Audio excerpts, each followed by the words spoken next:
Hi everyone. I'm going to walk you through how to do the physical positive negative cutting. So here are the things that you're going to need. Right, you're going to need your, this is the negative print. You're going to need your positive and your negative print, and then you're going to need again some sort of shape or image. Now I've printed all of these out just on copy paper so you can see how to do it. Just remember that these are going to be on your photo paper, and then this one you can just print out on regular paper from just the white printer from your computer, or you could also just use your computer screen. So I'm going to walk you through all of that, but just for demo purposes, I'm going to have this one just as a paper copy.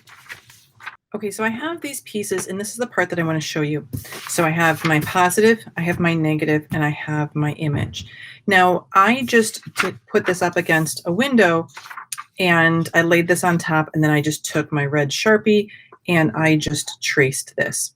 So you could go to like a window near the courtyard and just trace this, like put this up against the window and trace it. You can also see, you can see through it, and I could trace it this way.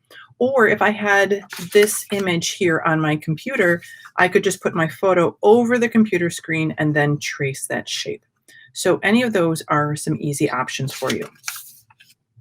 So then the next thing I'm going to do is I'm going to cut out this shape from my negative. I'm going to leave my positive perfect. I'm not going to do anything with this, and I'm just going to cut this. So I'm going to be silent while I cut this and then fast forward through this part for you.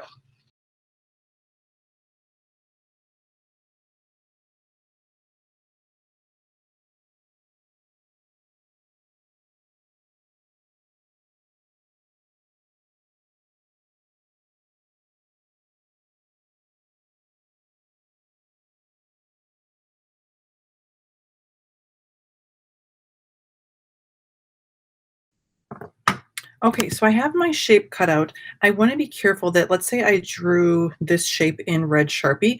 I want to be careful that I do cut off all of those extra pieces to make sure that none of that is shown. So I see on his face, if I go in a little closer, there we go. I have a little bit of red marker inside there, so I'm just going to go back and just carefully cut that part out and just do a really nice job so none of that is showing. So I know I sped through that on the video, but I want you to take your time when you're cutting this just to make sure you get some really nice pieces. Okay, next thing you're going to do is you are going to take a glue stick and you're going to cover the back of this with glue. And then you want to put it back on top of here. Now here's the tricky part. So I would do it with this, actually do this before you glue it. You want to find where it lines up and where it matches. So if I want, I could even take this piece, lay it on top so I can see like, oh, it should be exactly here, and just kind of get that into the right spot. Then I can take this one away and make sure those things look accurate. So follow your edges, make sure all of these little lines line up exactly, or whatever your image looks like. Then maybe make a little bit of a line or tracing or something there.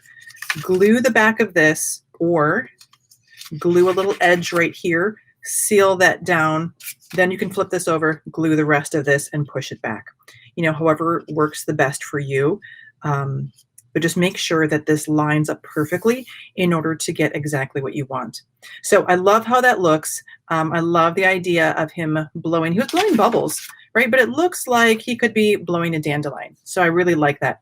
Maybe I might even cut some other shapes out of my extra scrap now that I'm looking at this and add a few things. But this is what your physical one should look like in the end. It should have this like secret shape cut into there. The positive is full, and the negative is the one that you're going to cut out and glue down. When you are all done with this, this is what you want to put inside your portfolio to turn in. If you have questions, please go back over this or look at the directions written out in there, or of course, ask a friend, ask your teacher. I hope you have good luck with this.